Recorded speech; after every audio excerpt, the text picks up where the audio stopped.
know you can't fool Mother Nature. The instinct wins every time. Your spine sitting up a little straighter. But when your eyes lock on your mind,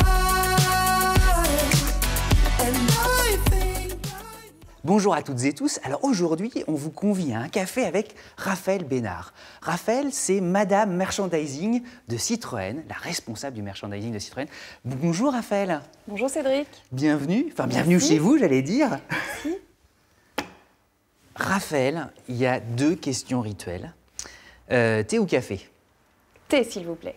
Voilà, on va vous servir un thé, mais alors, dans quoi je vous sers un thé? Avant qu'on commence, moi je suis hyper content, parce que ça, ce sont vos tasses. Exactement. C'est grâce à vous si elles existent. Tout à fait. Laquelle vous choisissez? Eh bien, aucune de ces six-là. Non. Je vous ai réservé une petite surprise. Oh! Celle qu'on a développée il y a c'est- quelques mois à l'occasion du centenaire de la marque. Voilà. Notre dernier bébé. Alors, vous allez nous l'expliquer, mais ça c'est des tasses, j'allais dire, qu'on a tous en tête. C'est des tasses un peu des années peut-être 20 ou 30, c'est ça? Oui, des années 60 plutôt, je dirais. Le bon vieux quart en métal utilisé notamment par les scouts. Ça vient de là, c'est ça alors? Ouais. Oui, c'est un matériel de camping qui a été beaucoup utilisé dans ces années-là et qui revient beaucoup à la mode. Et on a utilisé ce modèle dans l'esprit vintage des produits dérivés de tout ce qu'on a développé l'année dernière à l'occasion du centenaire. Et celui-là me plaît particulièrement parce que vous avez vu, on a repris l'écriture du mot Citroën des années 20. Toute la typo des années 20. Voilà, ouais. exactement. On le disait, vous êtes Madame Merchandising Citroën. Pour qu'on cerne bien les choses, c'est un vrai business en fait. Tout à fait, c'est une petite entreprise dans l'entreprise, puisque nous choisissons les produits que nous voulons développer. Je pars à la recherche de fournisseurs pour nous les fabriquer. Tout le design est fait en interne, puisque je travaille avec un designer propre à la marque, qui a une connaissance de l'histoire de la marque absolument exceptionnelle et qui nous fait vraiment des produits magnifiques. Et ensuite, voilà, une fois qu'ils sont fabriqués, on les met à la vente tant en B2B qu'en B2C et on gagne de l'argent dessus. Vous gagnez de l'argent. Avant que vous n'arriviez, ça représentait quoi, les produits dérivés chez Citroën? Alors, et depuis que vous êtes arrivé, comment les choses ont évolué? Alors, ça va bientôt faire 4 ans que j'ai pris ce poste. À l'époque, le chiffre d'affaires était inférieur à 2 millions. Et en 2019, on a réussi à facturer un peu plus de 5 millions d'euros uniquement au titre des produits dérivés. Oui, donc c'est une vraie croissance. Grosse progression. En préparant l'émission, vous nous avez confié que vous souhaitiez que chaque produit ait une âme, qu'il vive par lui-même. Qu'est-ce que ça veut dire en fait? Mon objectif, quand je développe les produits dérivés, c'est que les gens puissent se dire tiens, j'ai un cadeau à faire, je vais aller sur le site de la marque Citroën parce qu'ils ont toujours des bonnes idées. Donc on essaye toujours de trouver des produits qui sont sympathiques, innovants. Bon, évidemment, on fait des mugs, vous allez me dire, il n'y a rien d'innovant dans un mug, mais le design qu'on met sur les produits doit toucher les gens et doit faire en sorte que nos produits plaisent et nos produits véhiculent une image de la marque. C'est extrêmement important. Si je suis rattachée à la direction marketing, ce n'est pas un hasard. C'est pour rester dans l'image de la marque, dans la cohérence de l'image de la marque. Et les produits dérivés, évidemment, participent à la construction de cette image. Oui, c'est pas simplement on prend une tasse, je mets le logo Citroën et basta. Il y a beaucoup de marques qui font ça. Surtout pas. Surtout pas. Ça, c'est du goodies que nous n'aimons pas du tout. Vous voyez, évidemment, on a pris un mug qui existe, mais la façon d'écrire, la typographie qu'on utilise, les couleurs, si vous regardez ces mugs, on a travaillé,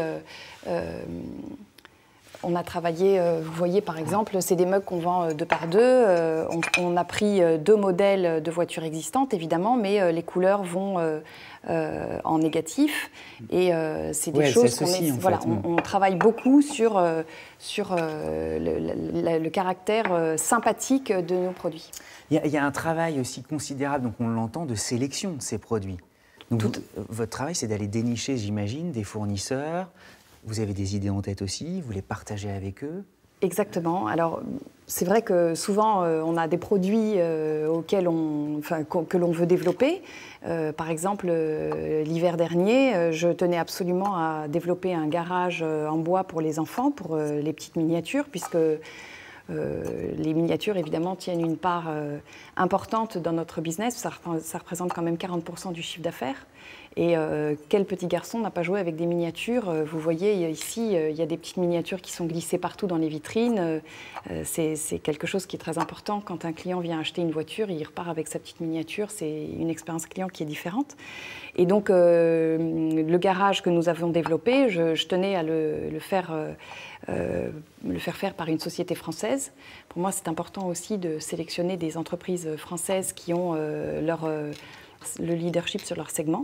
Et donc, je suis allée voir la société Jeannot, qui est un des leaders des jouets en bois. Sur le garage. Voilà, des jouets en bois, et particulièrement sur le garage. Et nous avons entièrement redesigné le garage. Et le packaging, évidemment, a été refait par nous aussi. Tout a été entièrement redessiné. Et on arrive à un produit qui est absolument magnifique, qu'on a reçu là récemment et qui déjà connaît de belles ventes dans les... Et vous nous confiez que même Jeannot était assez ébahi. Il disait qu'il est presque mieux que leurs propres produits. Exactement. Jeannot a même imaginé un moment prendre notre garage à leur catalogue à la place du leur. Donc là, ça aurait été une consécration. On a une double surprise aujourd'hui. C'est super. Il y a effectivement cette tasse, mais vous nous avez aussi apporté d'autres objets. Alors, je vais vous montrer des produits que j'ai développés et pour lesquels il y avait pas mal de méfiance dans l'entreprise avant que je les lance. Alors, notamment nos belles chaussettes. C'est vrai que c'est inattendu. C'est tout à fait inattendu. On n'imagine pas avoir des chaussettes dans un catalogue de produits dérivés. Je vous les offrirai, c'est promis.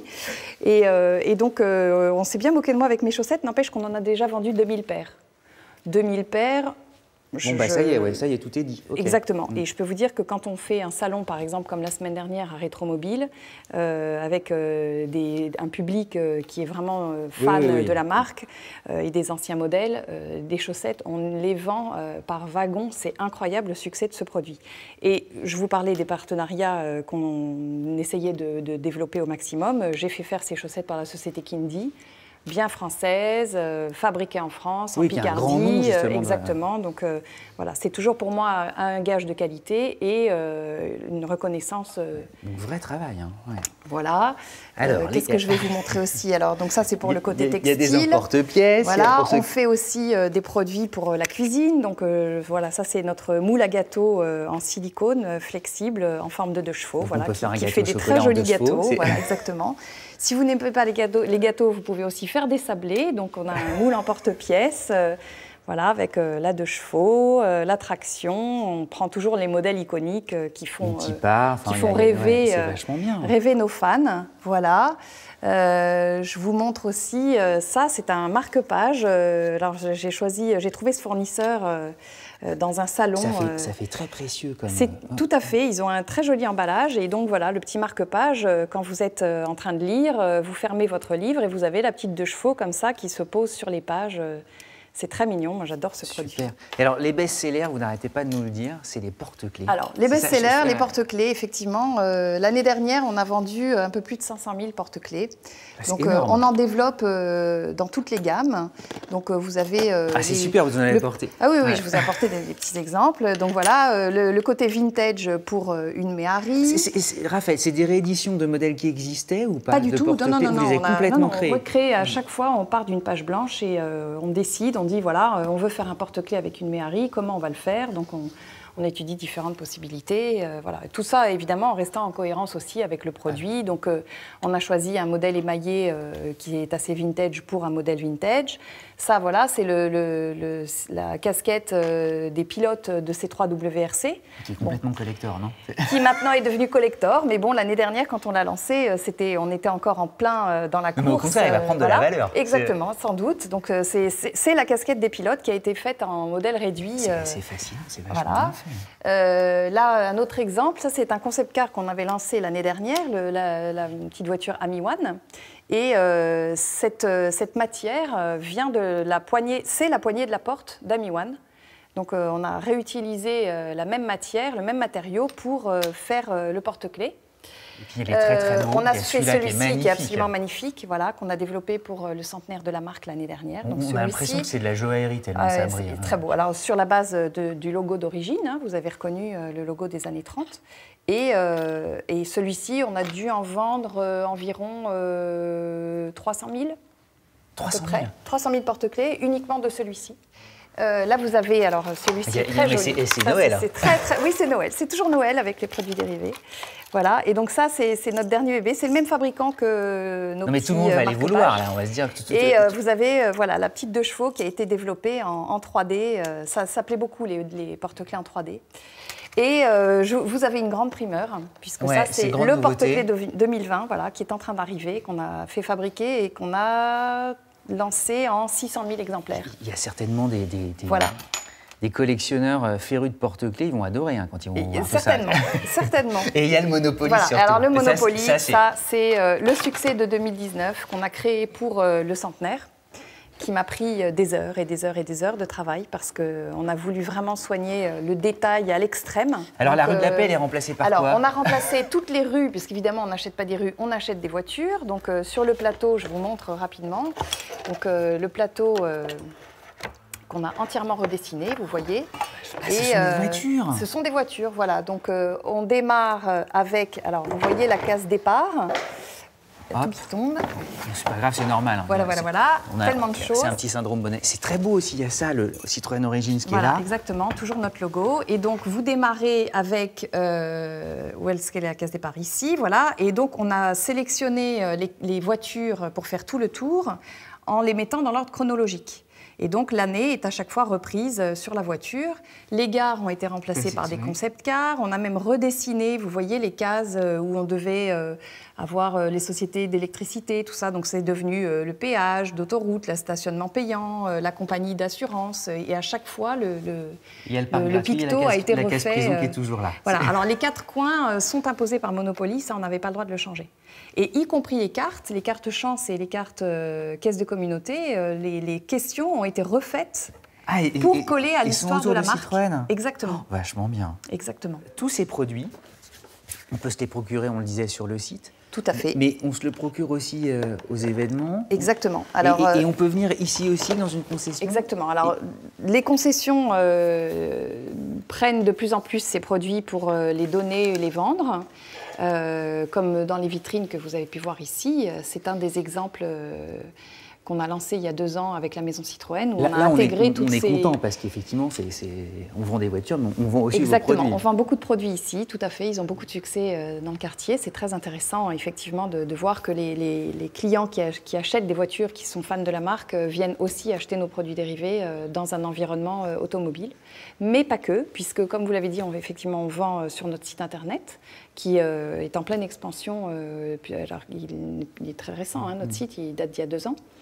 Et puis, on a aussi des boutiques éphémères sur tous les salons de la marque. Donc, je vous ai parlé de Rétromobile tout à l'heure. On avait une boutique la semaine dernière. On a évidemment une boutique au Salon de Paris.